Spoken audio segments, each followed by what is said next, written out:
Bright risings, everyone. I am, of course, Calibus Rand, and today we got something kind of special for you. Today we have Mandalorian Misfits Clan, Virginia Imperial, Priory of the Phoenix, Lightsaber Academy, as we talk what it's like to be a Mandalorian, and of course, the upcoming Mando Fest. Enjoy this.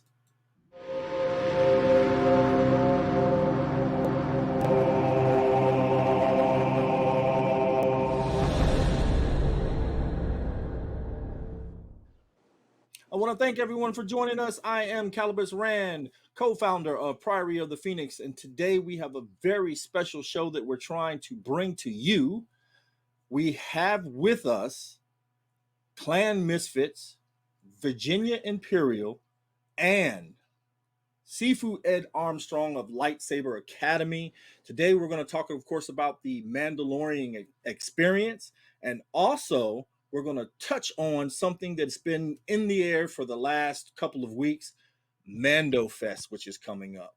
But first, before we get into any of that, let me tell you about Sifu Ed.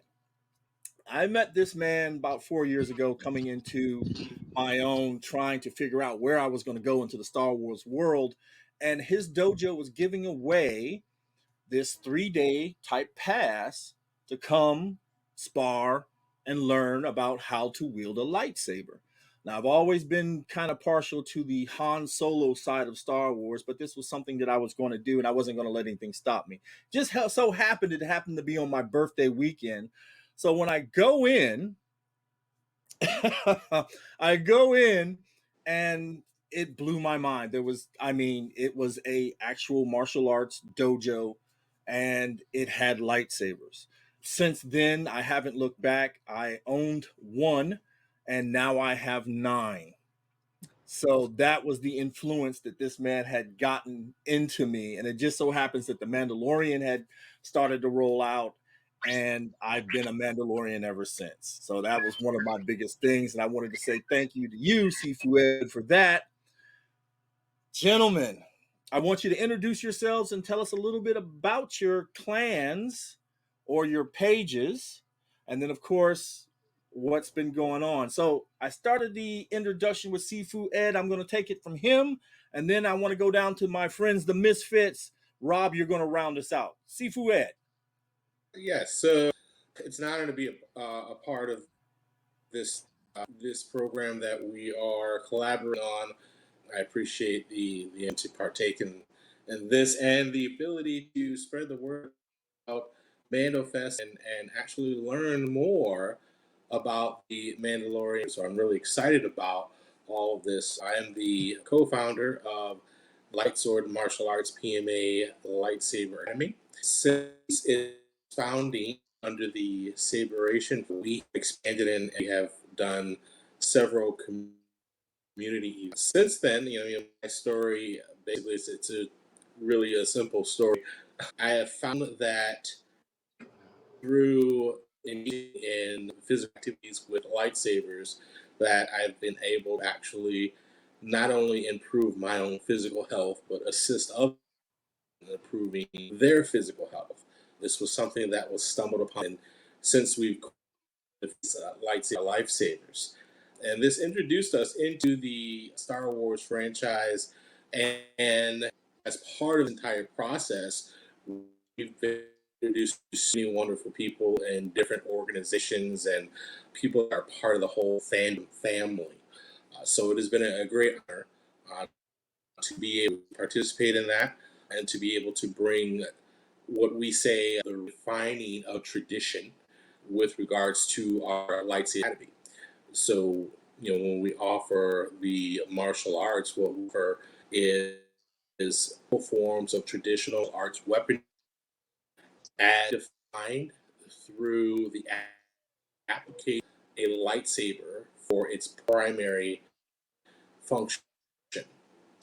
So one of the things that I did with you, Calibus, when you first started, I think there are some academies out there that on let's say for example a kendo academy or art academy of Wow, and they'll switch out their primary weapon and say that it's a lightsaber class, right? And one of the things that I pride ourselves on is the fact that in our particular academy, each each sash that you go through, you are actually completely different martial arts, influenced by the traditional style, but the function of takes the form of the training. And I think that's a big difference between switching a katana with a saber versus having a completely adapted martial art style that was created because of the function of the weapon itself. And so that's my introduction of light sword martial art people. It's a very unique experience that allows people to come in and experience martial arts from a completely different perspective and offers the benefit of physical fitness, the benefit of the sweating, the benefit of the memory aspect that comes with it, and being able to get the joints and the muscles circulating, all while laughing and having fun. One of the things I like to ask, like I think you this Calibus, how many times have you walked to a gym and seen people laughing, joking, hiding, just genuinely enjoying the companionship of their tribe? I've gone to different gyms. I've never seen that, right? But this is culture that we like to build, and so that is the foundation of martial arts. And now, as we extend and expand into the Star Wars universe, and we expand into film, because our students and our clientele has to this whole new world. Now we're happy to be a part of this adventure and learn about Mandalorians and learning more about the foundation, the history, everything about it. And that's why we're doing Mando Fest, because not only is it for me to learn myself, but there's a lot of people that I personally know of that don't have that information and we're curious. We want to know. Minds want to know, right? That's the information that I have to share, about Lightsword Mark again. All right. My friends down there, the Misfits, Clan Misfits. You guys have been rocking for a while. I discovered you while I was online trying to create my own little thing. And then I found you guys and you welcomed me in with open arms. You welcomed most of the Priory members in with open arms. Introduce yourselves and tell us a little bit about your club. Hi, I'm Jude Colbeck. I'm Nathan Anderson. We're both from, they don't like to admit it anymore, but we're from the Dune Sea, Arizona. It was 102 today. I like the fact that we're not as stifling as having to be exactly movie accurate.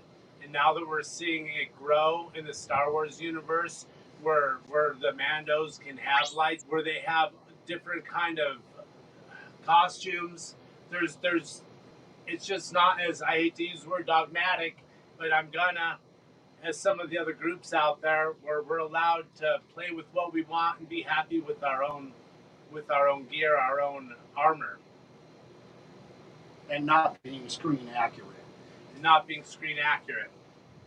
You're muted. I also want to give a shout out to Jamie Taco Cat Retro Gaming. He's the man on the move. I'm like on almost all of his pages. He's awesome. Yeah, we have him in the Priory on an admin, and Taco Cat does everything. I mean, I can't keep up with him. I thought I was bad with throwing out stuff on the pages. Taco Cat is always there. He's a great asset to the page.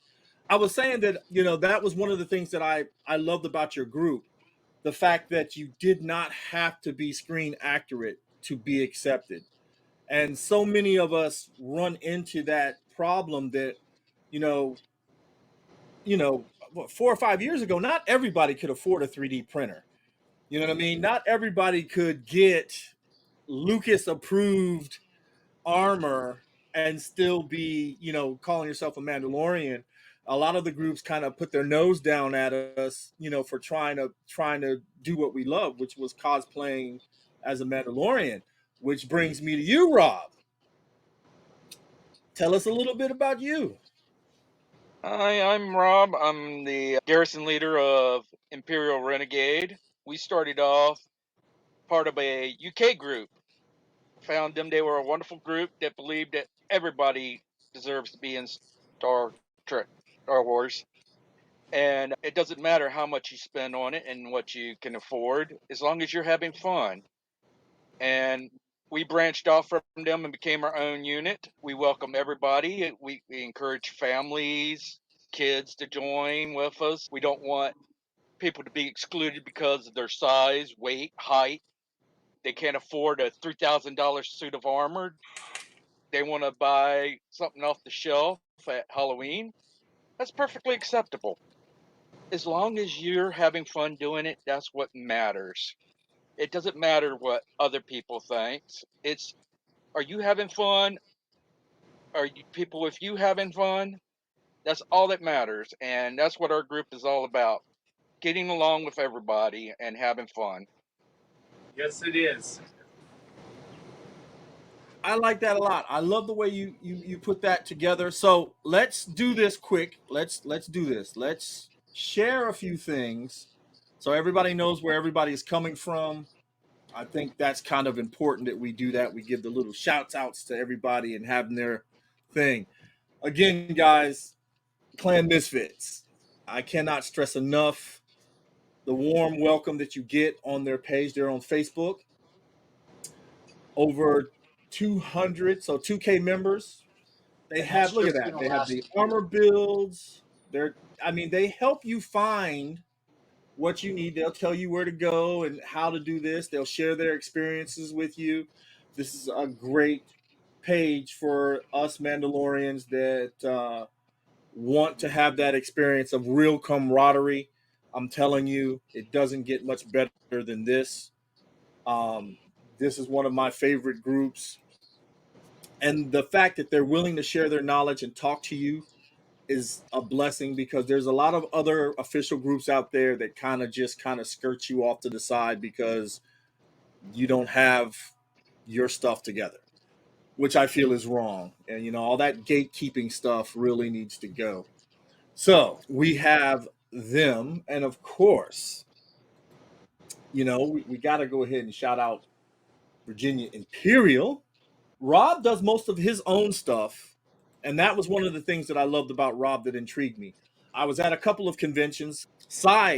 Fantasy, the library convention was when I first saw his stuff, and I'm looking and I'm like, well, where are all the people out? There's Rob out there handing out tickets all by himself throughout the whole library, doing his giveaways and stuff like that. And I'm looking at his stuff and I'm just like, wow.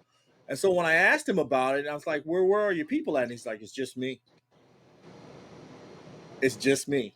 And I'm like, you worked a con by yourself? He's like, sometimes I have to do what I have to do. And I love that spirit about him. So um you got 1,600 members here.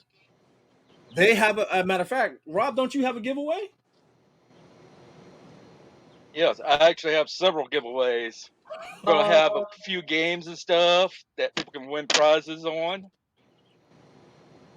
yeah, but I'm talking about on your page. You have a Oh yeah, giveaway. yes. Uh, that's gonna be a really nice giveaway. I'm not gonna tell people what it is until it actually comes, so it's a huge surprise. But I know I want to win it myself. That's how good it is. And you also do the Star Wars Outlaws on Thursdays and Saturdays. Yes. Star Wars Squadron, I should say. You are Saber Squadron, and you team up sometimes with Outlaw Squadron. Yep. Everybody is welcome. If you have the game, give me a message. You can join us. There it is. There's the big giveaway. Let me bring it back a little bit. There we go. So Rob is doing the giveaway, and I mean, that's something that everybody can also look forward to as I mean, everybody likes free stuff. And that was one of the things that I learned when the Priory started doing their giveaways was that everybody loves free stuff. So when you do one of these things, you got to expect what you're doing. So we did our giveaways and we did the hats, we did the shirts, we did the banners, and of course, what Mandalorian would be not caught without his weapon, his main weapon, his vibro blade. So we did that. We gave away that. We gave away flasks. Here in the Fiery Phoenix, 810 members. And 3 months ago, I kid you not, we only had 23 members. 23. And we've went up 3 months ago, and we went up to, I mean, it's just amazing. The fact that here we're just talking about Mandalorian lore, what it's like to be a Mandalorian. We have the saying. Sometimes I do the Mandalorian language here, but mainly it's pictures and news, and it's strictly a Mandalorian page. We don't allow anything else in here. But if it's connected to the Mandalorian or a Mandalorian, it's allowed in. And here's me starting off with my armor build. I got my flight suit. I put it on the other night, burning up. I didn't realize how hot those things get until you're in it, and then you realize that, ooh, maybe I made a little mistake because it gets hot. But it is definitely something that I've always wanted to do ever since I saw Din Djarin walk into that bar and that doorway spiraled open and that theme hit. That was it. That dude changed everything for me for Star Wars. So I have a question, and then I'm gonna let Sifu Ed ask all of us questions. What directed you guys towards the Mandalorian cosplay or Mandalorians in general? Let's start off with our friends down there in the Misfits. Well, me, I've always loved the TK Stormtrooper outfits. I've always wanted one since I was a little kid. Going to Disneyland, seeing them walking around. I mean, I was blown away. And then Boba Fett hit the screen, and it was just like, boom, there it is. Like, mystery, quiet guy, gunslinger, bounty hunter, man. Everything that I loved about all those genres stuff together, the old westerns, just all of it. Amazing. And then they kept it going and brought it into this new era with the Mandalorians and showed how it can be a brotherhood. And that's basically what our Misfits are about, is being a brotherhood. Yeah. We've got people all around the world already, the UK, Australia, they're popping up out of the woodworks, Everybody wants to be a Mandalorian. But I think for me personally, it's just a love of the Star Wars series, but seeing those Mandos on the big screen and just, I don't know, screw the TK outfit. I went Mando all the way, and I got my kids they're getting their own builds, and it's progressing, man. And we've 2K members, over 2K members already, and within the last year, we were barely, we're 800, where you guys are at now. So it's just getting the word out, Everybody has that love for Star Wars. Everywhere you go, you see, people wearing stuff or just whatever. In fact, that's how I met this guy. Surprisingly, we live in the same town, like less than a mile away from each other, and we met through Dustin, our founder, and had chatted back and forth online. And here I am one day browsing the toy aisle because I got to look for my Black Series figures, and I run into this guy, and now we're like best friends and admins of the Misfits, and it's amazing, man. It's a brotherhoodly love, man. It really is. It is brought. I even thank Dustin for it. Like, he brought us together as friends. It's amazing, and there's so many other people, and you're OG, and I know you are, the Misfits. I remember you from the very beginning. There's a few that disappeared, but you also got Megan Yu and William Lacrosse, and you got quite a few people in there. Chris Tatone. I hope I said your last name right. But yeah, it's a brotherly love, and like, I was there in 1977 to see the first Star Wars as a little kid, and I honestly wanted to be Han Solo, and I wanted to fly the Millennium Falcon. Then after a few years, I got older. I wanted to be Luke Skywalker. But then, then you had the Empire Strikes Back came out, and they had no costumes for it. My dad was a professional painter, so he painted a jumpsuit gold, a welder's helmet gold, which looks nothing like Boba Fett, and I wore that for Halloween and got laughed at. But it really doesn't matter because here I am now, and I have a really kick-ass set of armor, same as Nathan here, same as you guys, and it's just a brotherhood. We have a common mindset. I I'd even say a common moral compass, especially in the groups like ours where we're more accepting of people. Just my daughter has a mashup. It's a mix of Bluey and the Mandalorian. So she doesn't have a viewfinder. And for all of you that watch Bluey, she has two asparagus up here. That's pretty freaking crazy, but it's awesome. And we've got some great mashups. We had a Buzz Lightyear mashup. Oh, we had a there's Wreck-It Ralph, Penelope Von Sweets. there's it's amazing, so much and talent. we encourage that. Yeah, I so want to much see it mixed up. talent that gets overlooked because they want to stifle you instead of letting your creative wholesomeness just bloom. My main thing, though, with my armor, it's an extension of me, so it's constantly growing and constantly progressing. From where I started out, it looks nothing like what it used to, and it just keeps getting better and better. We're adding Bluetooth, all kinds of stuff to it, and it's just and teaching others how to do this. And it's just growing. I love it, man. I love it. Oh man, Rob, what made you build your Mando suit? Actually, this is probably like my seventh one. My first one was Boba Fett. I started out with the old first Hasbro one. It had the really inaccurate front visor that I modded to look more like the real thing. And I made the armor out of foam. And that was my first one. And then Clone Wars came along and Paz Vizsla. So I had to make a Paz Vizsla outfit. And then it was Boba Fett again. And now I'm making my own character. Again?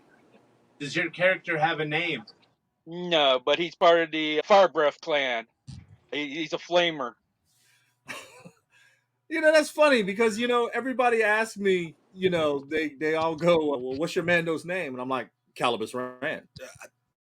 I'm Mando, Calibus Rand. I've had that symbol. You know what I mean. So that's what I use. Sifu, tell us about why you decided to do your Mando Fest. Well, a lot of the reasons I think are boiling down to what I've just heard. We have three primary rites of passages that we have started to really push through our student body. And the rites of passage is basically build it, wield it, reveal it.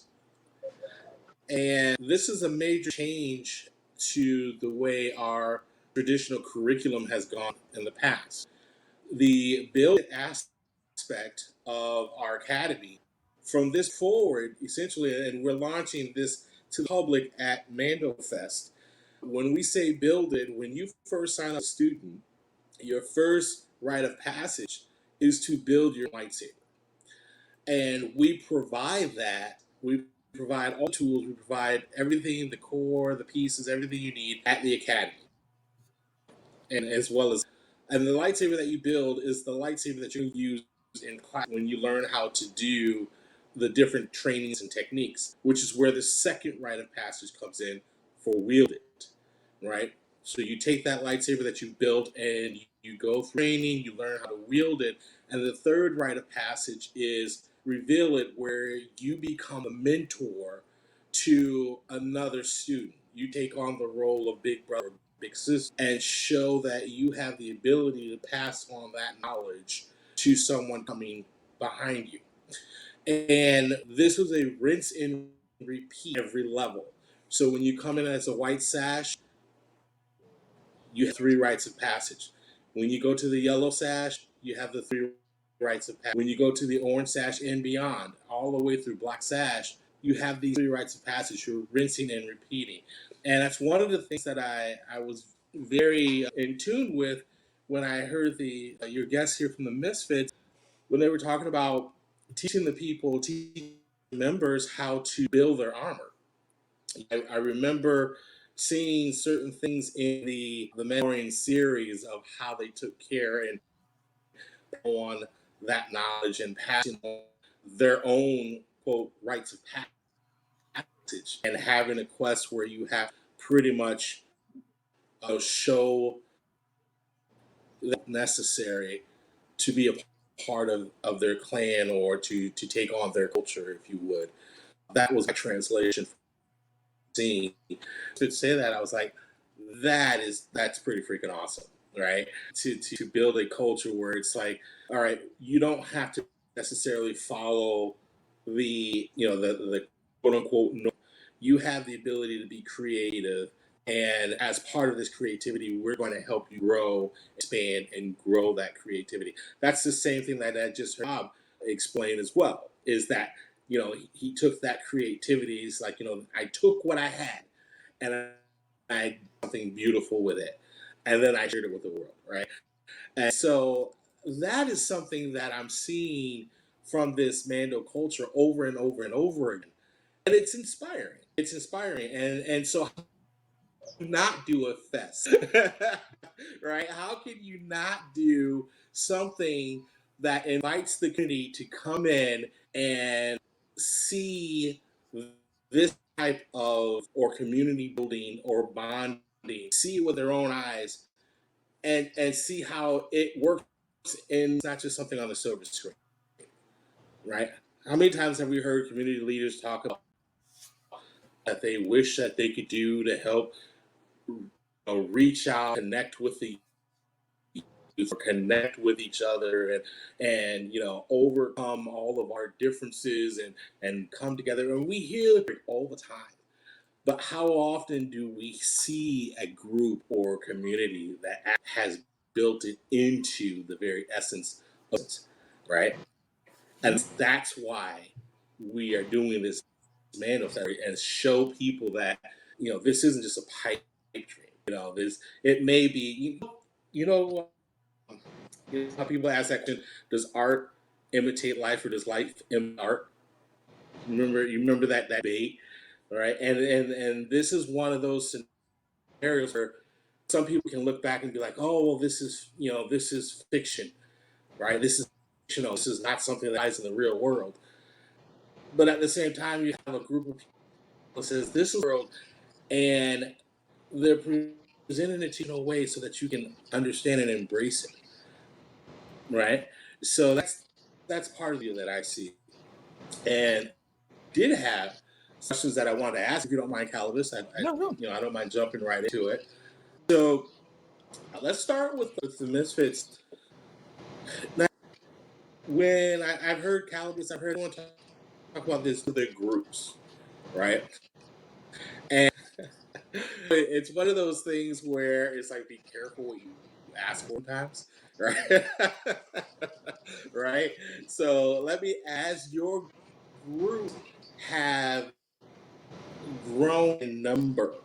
What are the challenges that you have faced when it comes to managing your community as it scales in volume, to the number of people that are meshing together, the different personalities and the different character traits and the different viewpoints, the different beliefs. And you may start with 20 people, and now you got opinions, right? What is it like for you to manage a community of that size? A lot of it is filtered out through Facebook itself, and that's why we use that platform. The community standards. It's really good about the way that they've built it up to get rid of the spam and hackers and people like that. It does have an admin assist on it, so it kind of helps out. We all have lives. In fact, I got to cut out here in about 5 minutes because I got to go be a dad. But we all have lives, man. We're all busy. This is our side gig. We kind of, we have fun with it, and I'm thankful for having the Facebook platform to help us out in a way. And we're not the only admins. There's what, 5 of No, us, there's 6 more of than us. that. We've got a like few 12 moderators, 13, yeah. and it keeps growing. The more members that we're getting, Yeah. the more it's growing. So, but yeah, What was his question? I think it had. Okay. All right. And and Rob, what about you? As you've seen community grow, how have you found yourself managing the scaling with more? As he was saying, Facebook does a lot of the filtering out and a lot of the blocking of the really bad stuff. So pretty much our community has been great. The biggest problem is not everybody is in the same area. So we have to deal with people in Canada, people in the UK, and it's hard to really get people together to do events and stuff because everybody's so spread out. But when we have like certain events online and stuff, it seems like everybody shows their support. Really haven't had any problems. Okay. Mhm. Well, look, we know the Now, have misfit. you found that? We have the misfits. They've got to get ready to go, right? You guys got to Yes. get ready to I go. got cut out, man. Unfortunately, and I hope that we're going to be able to do this again with you because I had a lot of fun. Definitely. Just unfortunately, I just got I left work 10 minutes early just to skate here as quick as I can, and now he has to go pick up his boys. Well, that's fine, and we'll definitely have you back on the show. Believe that. We'll definitely have Would you love guys that. coming back and doing some stuff with us. Thank you, gentlemen. We love you, brothers. Thank you guys. Keep the peace, VODs. Oh yeah, you too. Thank May the you, force be with you. and may the force be with you. So, let me ask you this, Rob. Now, I know that lately, in the last, let's say, there has been a lot of, unfortunately, negative press with regards to Facebook and the influence that people feel it exerts over their personal lives, to the point where many people are stating comments like, I'm not on Facebook anymore. I don't do Facebook. Have you seen this affect Oh, the yes. growth of your community or hindered you? How has that affected your community as a whole? Well, we used to have way over 2,000 members. We had our own website, which was done by Free Webs, and most of the people on there would not come on Facebook. And they just refused to do Facebook. So all we had was their contacts through our website. And then the services we were going through decided to just drop all their services all at once. No warnings, no, hey, we're shutting down this. And we lost almost 1,000 members with no way to recontact them. Wow. So Wow. that's the Yeah. biggest downfall I've seen to Facebook is certain people just will not use it. Yeah. Yeah. Is there a memorable moment that sticks out uh, that's occurred inside of your community? Is there any particular moment that I guess would be inspiration to you, an inspirational moment from your community? We had one of our girls that's in our group. She went to see family overseas before COVID. She actually went to Nigeria and she got trapped there through COVID, then got robbed. And our community came together to get her passport back, money for fares and stuff, and a way back home. She was stuck over there for almost 3 years because they had people quarantined for COVID and wouldn't let them travel. And they basically had her living in a shack, and we were able to get her home. That was just wonderful. Yeah, that is inspiring. That is very inspiring. Very inspiring. What about you, Cal? When it comes to when it comes to the last two questions, have you found that your community has been affected? The ability to reach or grow, has it been affected by people's opinion of Facebook? And the second part of that is, what would you consider one of the most memorable moments within your group? It's, you know, for me, I'm constantly on the internet, so I'm bombarded every day with Facebook, YouTube, X, which was formerly Twitter. It's Facebook.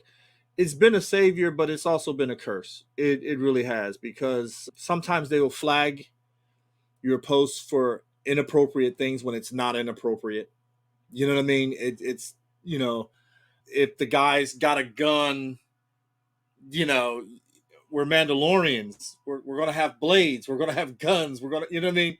And then there are the older people. Some of them, like Rob, they don't want Facebook. I had a gentleman tell me, I only deal with YouTube. So if you're not on YouTube, I can't follow you. I mean, luckily I was on YouTube, but I didn't have a following on YouTube. You know what I mean? Our following on YouTube is really small. I mean, it's 100 and something people. We get some decent views. We've done a lot of giveaways. Rob was a part of those giveaways. But I think the most important thing was to get the message out, and then meeting other people. You have to network. I learned that from you, Sifu. If you want to survive, you can't be an island all to yourself, because you'll never make it. You will never make it. You have to cross as many YouTubes, Facebooks, and everything that you can, unless that's your base. If you come out and say, my group is Facebook, there is no need for you to go to YouTube. Everybody knows you on Facebook. Now, if you start streaming to YouTube and then you start streaming to Facebook, why do I need your YouTube? Well, that one guy out there that's going to watch it. Your primary thing, you have to know where your audience is. If your audience is plainly here, there is no reason to go there. None. You can't keep jumping on bandwagons and hoping that you're going to catch something. You've got to know where your audience is. It's like, why would I open a Twitch channel? I don't game. Gamers go to Twitch channels. Rob is on Twitch. He games. He constantly games. And that's good for Rob, but that's not good for the Priory of the Phoenix. We are primarily on YouTube. So I stick to YouTube, and it'll grow. You have to take your time at it, and it'll grow. But you really got to know your niche, but you really have So to market. Go ahead. I was going to ask, what do you think draws people to the Mandalorian series or the Mandalorian culture that inspires them to become a part of your groups, right? So if we're, let's say, if we're focusing on, for example, you were talking about, focusing on building your clan on Facebook, for example, right? Mm-hmm. What draws people? What's the draw? What do you feel is the draw? This is a question for both of you. What do you feel is the draw? Mando Rob, is let's start with you. it's the versatility of being able to do what you want and not being told you can't do that because it's not canon. Because every Mando is different, and their culture, the way they treat things, everybody wants to be a part of that. I have to agree. So would you say to celebrate celebrating people's individuality? Yes, Would you say it's along those lines? individuality Calibus, what were you and going to say? togetherness.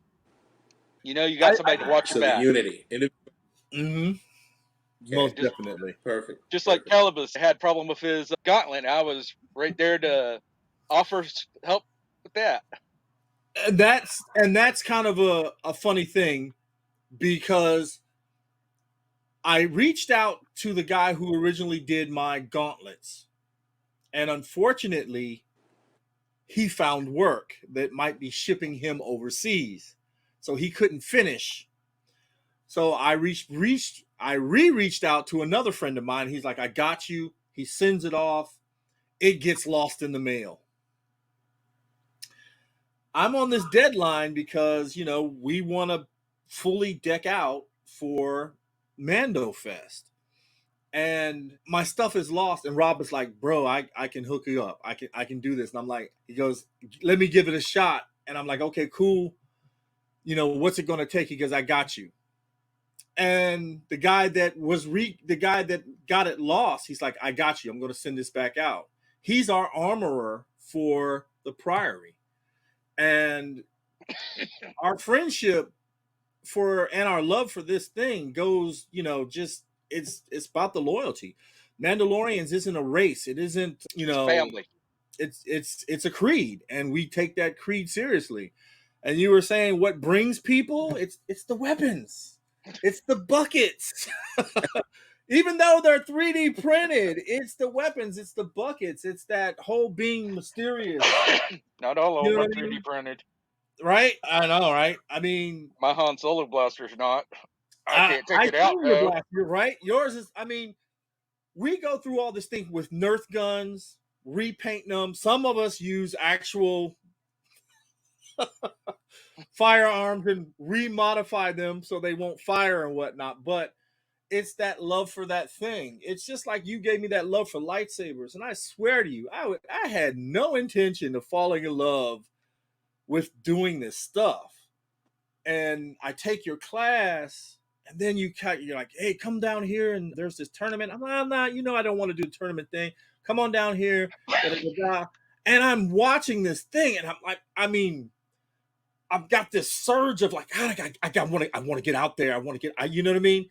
You get this love for something, and it just booms. And with the Mandalorian stuff, especially if you can find those people that really want to rock with you the way they do. The Misfits, Rob. There's another one called the Mandalorians and Allies. These people go out of the, hey man, I'm throwing an armor party. Come on over. And an armor party is wild. That's where you can bring your armor. They help you sand it, paint it, tell you how to help you attach it. People are trading off armor. Hey, I've got this shoulder piece. I've got this gauntlet piece. Yay, want to trade? Yeah, man, if that's going to help you out here.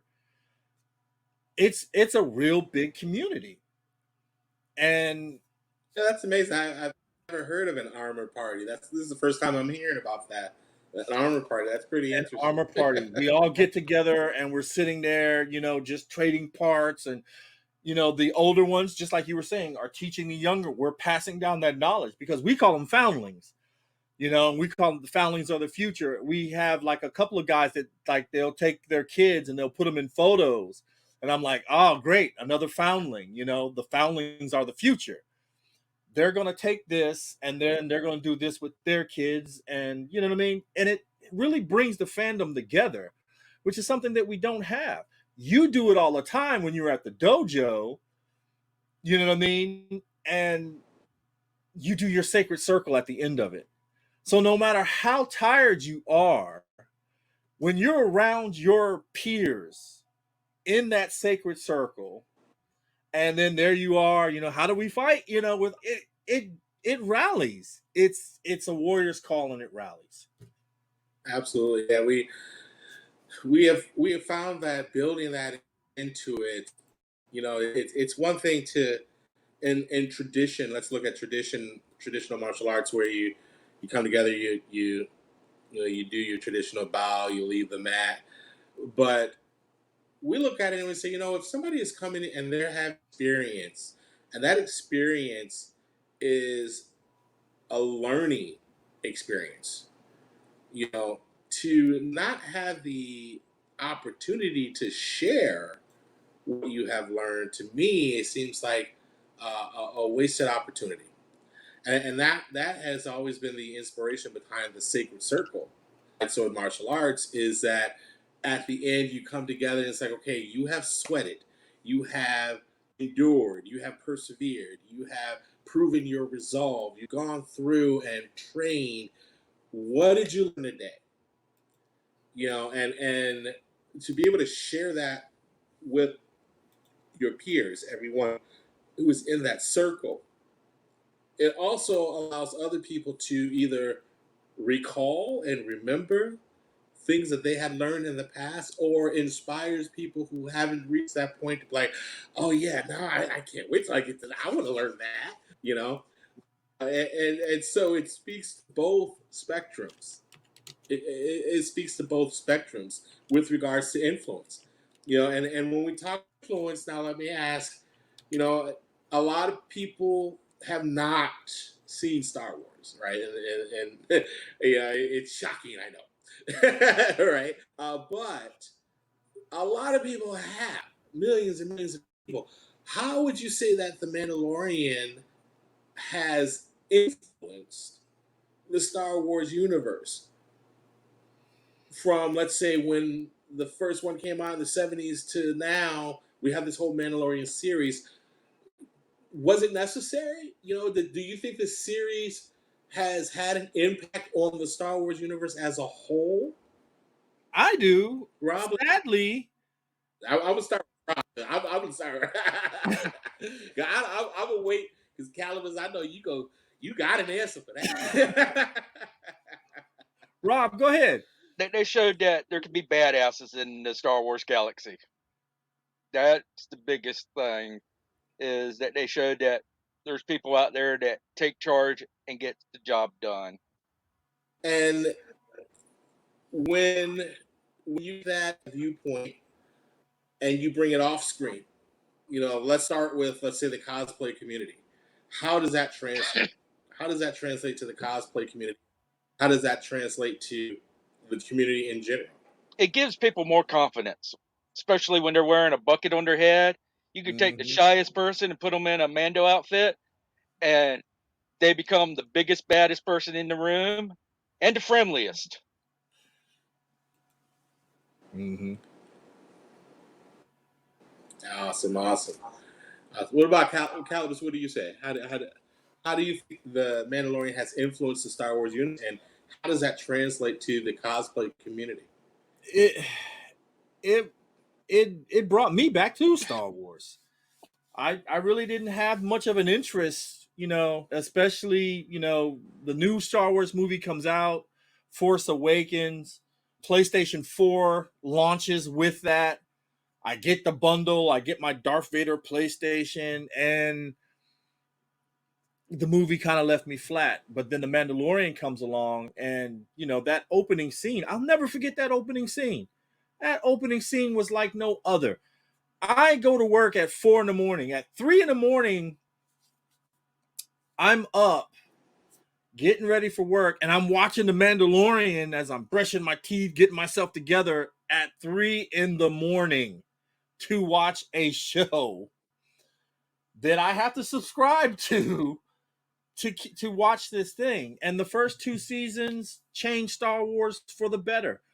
The last thing we get Luke Skywalker.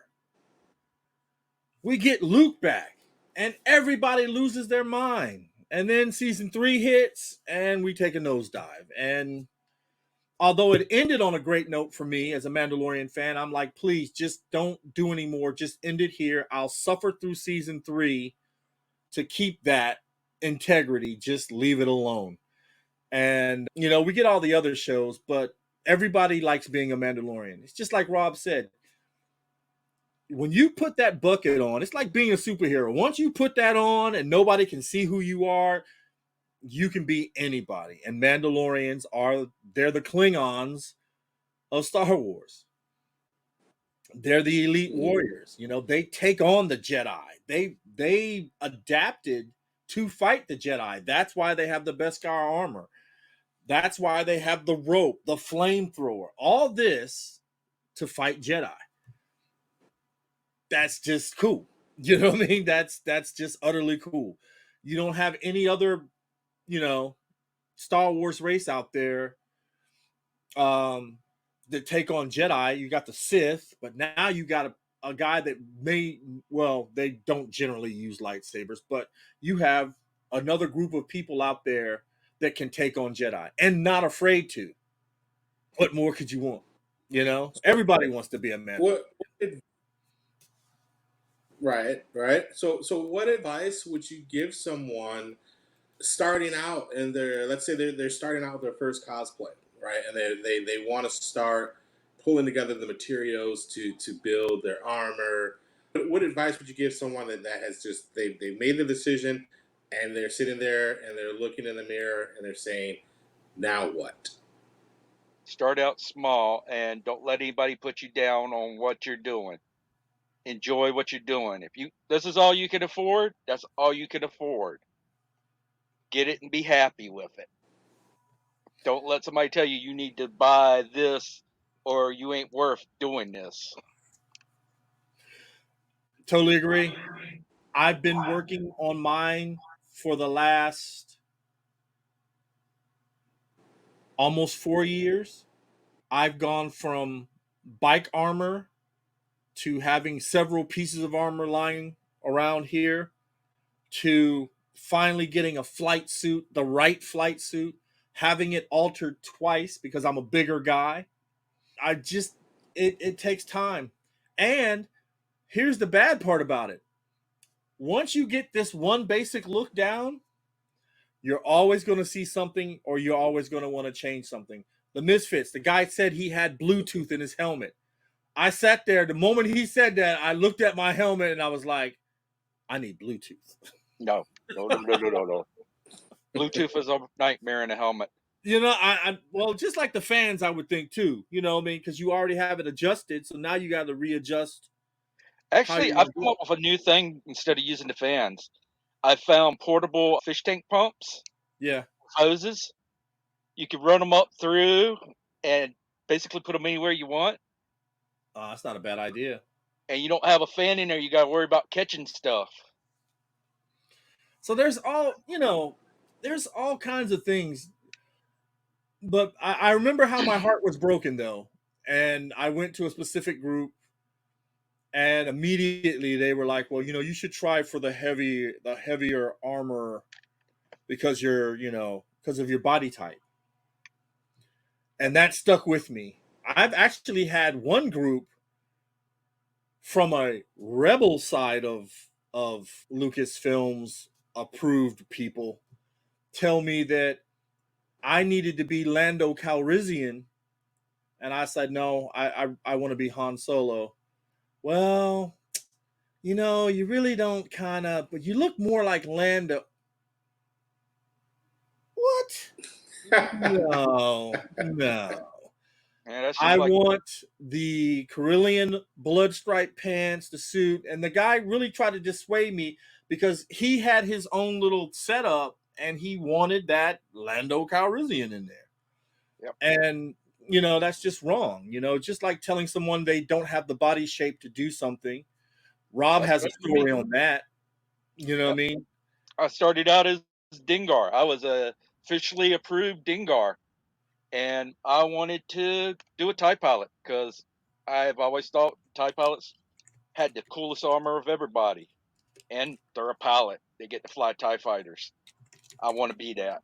And I inquired on, hey, what do I need to get to do this, that, and that? I was like, God, the message is like, don't bother. I do all the approval. You don't fit the body type for that. Keep doing Dingar. You're good at that. That's how I started Priory of the Phoenix. Wow. Yeah, that's how I started Priory of the Phoenix. The moment that guy was telling me that, you know, I would have to do so much more and he wanted me to be a bigger Mandalorian because of my body type, I was done. I created this group.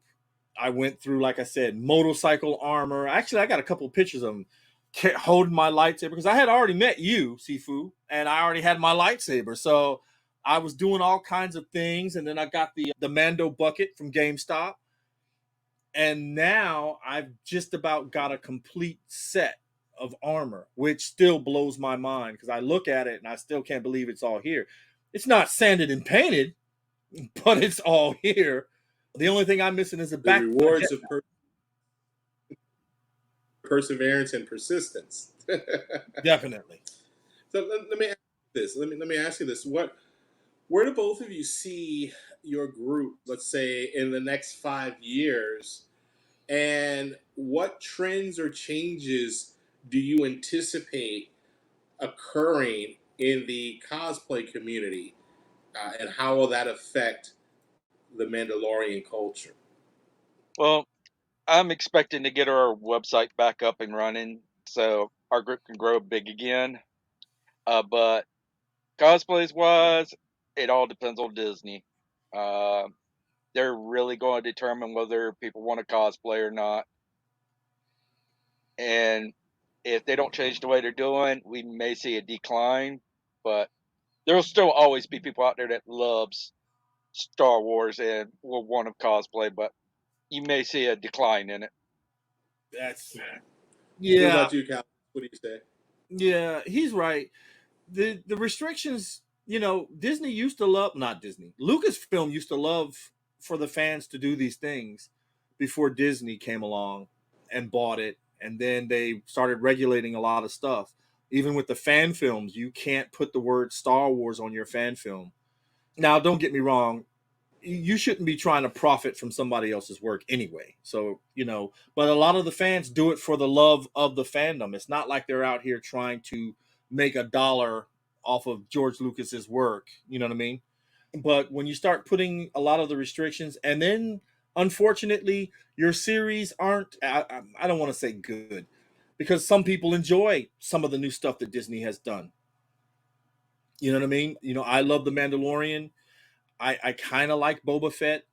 The other shows are okay, but I don't watch them like I do the first six films, Solo, Rogue One, or Mandalorian. I kind of those are my Bible. I kind of stay there, and I can watch those pretty much 24/7. The rest of them, I just can't do that. And as a fan, that kind of pushes you down. But I mean, look at the technology that are coming out. Beforehand, you were doing stuff with cardboard and clay, and now people like Rob can print you out a gauntlet in a day. The technology is getting faster and better every year. Pretty soon, look at the guys that build the big mech suits for Comic-Con. Pretty soon, we're going to have bigger and better things coming out of the cosplay community. Like Rob said, there'll always be that one or two people that will be diehard fans no matter what you do, no matter how bad your product is as far as what you're pushing out. They will stay true to themselves. This is what they want to do. This is what they always have done. They're going to continue to do it. As an older man, as a bigger man, I don't have too much longer to do this, I don't think. And I got a late start as far as full costume goes. But I'm going to do it for the next 5 years. I know that much. But after that, I don't know. I may get tired and want to put the helmet up. But that's for the next generation. I will still continue to go to cons. I will continue to, you know, break out my lightsaber and show the moves that I still can do. But things are definitely changing. Things are definitely getting bigger and better. It just who controls the property and what they will allow us to do and what they won't allow us to do as Star Wars fans. And I guess one of the final questions that I have for the both of you: what advice would you give someone looking to start their own? Given what you just said about the changes in the industry and some of the things to be, aware of. What are some of the key pointers that you could offer to someone who's watching, this podcast or this video and thinking, I think I'd like to start my own Mandalorian group, my own clan, and launch it. Pardon me. Be persistent. Keep your goals in mind. Don't let other people put you down because they'll definitely tell you you can't do that. You have other groups that will come in and say, hey, you can't be doing that. And they're just trying to shut you down. You just got to put them to the back burner, focus on what you want to do, and get it done. Be true to what you're doing. Try to have a plan. I didn't have a plan. Our membership went up to like 54 members, and I wasn't happy with what we had. And I just started purging people. I started, getting people out that didn't seem to want to be there or just were wall watchers and stuff like that. And then it dawned on me that,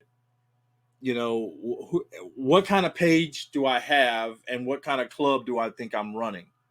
I mean, we've got t-shirts, we've got hats, we've got flasks, you know what I mean? We got knives with our emblem carved in them. And is this just, am I trying to do like a cash and grab, or am I trying to stay true to what Mandalorians are, and am I celebrating it? And that's the thing. How are you trying to celebrate this? Are you just trying to be a carbon copy of somebody who has a page? You get on the page and now you're not happy with it because you're not running it. So now you want to make your own, and then you just basically copy and paste. You can't do that. You have to have your own style. And like Rob said, stay at it. If this is what you love, stay at it. Don't let someone else influence how you originally wanted this page to be, and keep going at it. It's a long, steady race. Again, our membership didn't pick up until like January. And in January, we had 500 members. And now, and April, here we are, we have 800 members. And we have more activity on the page than we ever had. So much that we had to open up a separate Star Wars page because people kept complaining, I want to do something more than just Mandalorian stuff. Well, then you need to go over to this page because this page is strictly Mandalorian. So, we have an overflow page now, which is great. But for the love of being what we wanted this page to be, which was strictly Mandalorian. And now my page isn't, it's a covert. So that means that it doesn't matter what clan you're in. You can be from this clan over here or the Misfits. You come here, you celebrate being Mandalorian. That's what most of my pages are. My Star Trek page, you celebrate being Klingon. This is not really a club or a group. It's just a safe haven. It's just a safe haven. We Now, let me celebrate. ask you this, because you just stated something, and I know I said that was my last question, but this will be my last question. you say you just said um, celebrated being Mandalorian. So this is I think is an awesome question to end curiosity for the night, right? Right. Celebrate being Mandalorian. What does it mean to be Mandalorian? What does that mean? Mm. Celebrate being Mandalorian. What does that mean? Rob, let's start with you. Yeah. It's all about respect for others and brotherhood and community is the biggest thing. Everybody is part of the community, and you treat them as you want them to treat you, and with equal respect. We have a saying: Mandalorians are stronger together, and I love that. No matter your race, no matter your color, the Mandalorians is a creed. It's a brotherhood. We call each other VOD. VOD is brother or sister. We don't have like a gender thing. And I love it. You know what I mean? It was that camaraderie that I love. That when you find that, you don't have that in a lot of other groups. Um, Now I don't know. The stormtroopers might have that since they're all kind of the same. Like but the Mandalorians, we have different individual parts to us. Some of us have all matching armor. Some of us have makeshift armor. It could be whatever we have, but as long as you wear the armor and you follow the tenets of the six tenets or the six actions, you're Mandalorian. And for some of us, that means something. You know what I mean? And that's kind of the thing that I love about it. I've never seen a more together group of people than the Mandalorians. Like, they come together for their armor parties. They come together just as Mandalorians. It's really that thing. Like I said, for me, they're the Klingons of Star Wars. Klingons are like that. They do that whole the most The most Klingon thing you can ever say is, I am Klingon, or we are Klingon. And with the Mandalorians, it's pretty much the same. You know what I mean? And that type of camaraderie, a lot of people need. They crave that.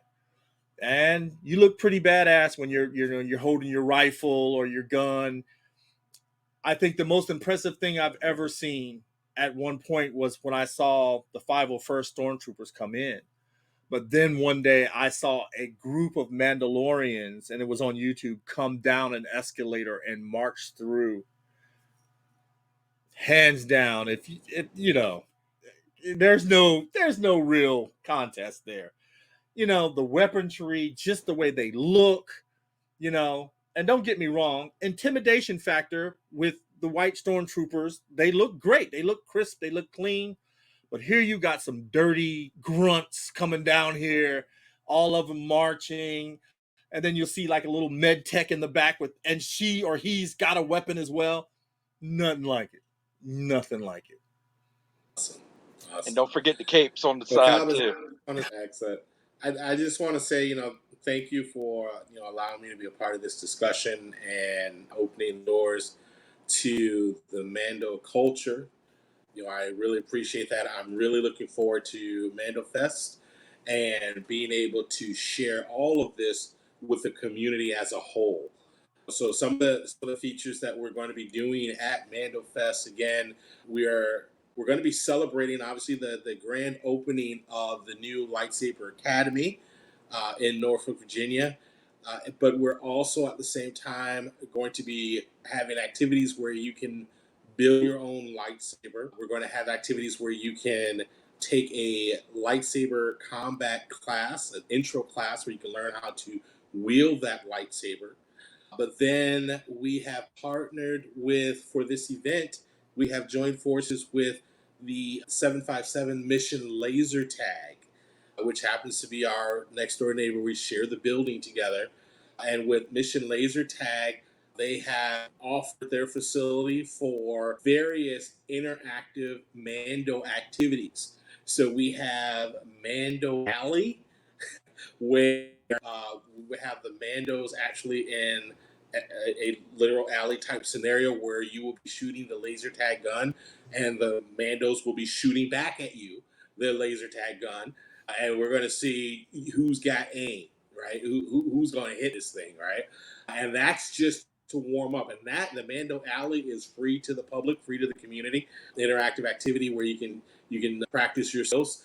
From Mando Alley, we have the Mando laser tag game, where you actually go inside the Mission laser tag facility, and throughout the maze, which I went through today with the Mando who you'll be meeting at Mando Fest. We went to the maze today with the Mando just to do kind of a test run with the laser tag, and it was an awesome experience. It just added a whole new element. So imagine walking through a laser tag maze, black lights going, and the smog, the fog machine going, and the laser lights are going, and you're looking around the corner because you have no idea when a Mando's going to come out and just start blasting. Right. And so this is actually part of Mission Laser Tag has incorporated this for Mando Fest so that people can enjoy the activity with the Mando community as well. And we're going to have the Legends and Lore, where we have an entire room that's been set up, a theater style seating, where we will have a Mando actually storytelling, basically telling you the history of the Mando culture. Where did the logo come from? What's the story behind that? Where did that dark saber come into play? What's the story behind that? Are Mandos good or bad? And what's the relationship between Jedi and Sith? All of these things are going to be discussed with the Legends and Lore part of Mando Fest as well. We're going to be giving away a dark saber to the. We're doing this. It's more like a photo contest, right? So you come in your Mando gear, and we have a photographer on site that's going to take your photo. And we're going to upload it to the site, and you just send people there and tell them, hey, vote for the best Mando suit, which of course you're going to be like, vote for me, right? And so, but it's all fun and games. It's not to say that, necessarily your Mando, armor is better than the next person's armor. It's just fun and games and excitement and get people involved. And we will be giving away a dark saber to the winner of that competition. We have a lot of other gifts and prizes that have been donated from other local businesses that have different games and figurines and all kind of things that we're just giving away to the public. And on top of all of that, right, we're doing the scavenger hunt, which is the QR code scavenger hunt, where there's going to be little mystery things that you're going to do to get more prizes. And we're also supporting the Toys for Tots. So one of the things that we're doing to help support the Toys for Tots is all of this is online through a third-party nonprofit organization. Go through them. You pick out a toy you want to purchase. They actually take it to the Marine base in, I think it's called Triangle, Virginia, by Quantico, and they drop everything off there. It's all completely done online. They do everything for you. But basically, when you donate, you pick out the toy, and that's what they, and you purchase that toy, and they want to give it to the Toys for Tots. And then you have a receipt, which is tax deductible, and you just basically give us your code from that purchase. And in exchange, we are offering, I believe we're giving you a free Mando laser tag game. Like, we're going to cover the cost of the game for you. All you have to do is show that you have donated a toy to the Toys for Tots. So, there's a lot of activity that's going to be going on. We have other vendors that are going to be there. We have, I believe, Calibus, you're going to be broadcasting, am I correct? Yes. The podcasting on site. Yep. So this is an opportunity to come out and shake hands with Calibus and see all the buckets, as you say, walking around. Alice, I want to get my first one. All right. My wife's going to let me get one. All right. So I'll be having my first bucket and give this man experience an opportunity here. So it's going to be a lot of fun. So I'm just encouraging everyone to come out. And we do have our own online community. So tickets for Mando Fest, everyone needs a ticket, but we have a free ticket too. So everyone needs a ticket, but everyone doesn't need to pay. Right? We're just asking that you just so that we can keep it on capacity, because the buildings do have capacity levels, right? But I will say, if you want to build a saber, if you want to build your own lightsabers, that supplies are limited. So it would be best, if you want to have a lightsaber building experience, you go ahead and purchase your VIP ticket now. Get it as soon as possible, because once all the sets are sold, they're gone. They're gone. Because we have to order new ones, and that. We're expecting quite a big turnout. So if you want to build your lightsaber and your light, you do get the VIP package. I will say this: you're in the Lightsaber Academy as part of it. It's all included, along with the experience with the laser tag, and you get it all. You get total red carpet experience. So we're looking forward to this. And again, I think I thank both of you. I thank you for your time and giving us the opportunity to present this to your communities and to your brethren. And just thank you. I look forward to seeing everyone at Mando Fest. I want to thank you. And, I have to be honest when I say this. You're never going to find a lightsaber for $179 that you build yourself with that quality. I shop around a lot. I am online a lot. And to be able to custom build your saber, like Savvy's Workshop, which, by the way, if you've ever built one, you know it's heavy, it's clunky, and if you hit it too hard, it breaks. These are combat ready swords. And it's just one of those things. It's one of those things that gets me pumping. I'm telling you, you guys got to jump on this.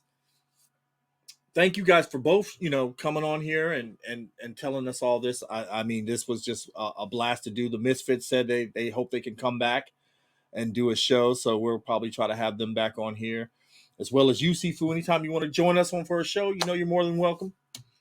All right, guys. That's Thank it. you. I appreciate that.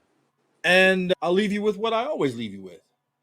May the force serve you well, light or dark, because this is the way.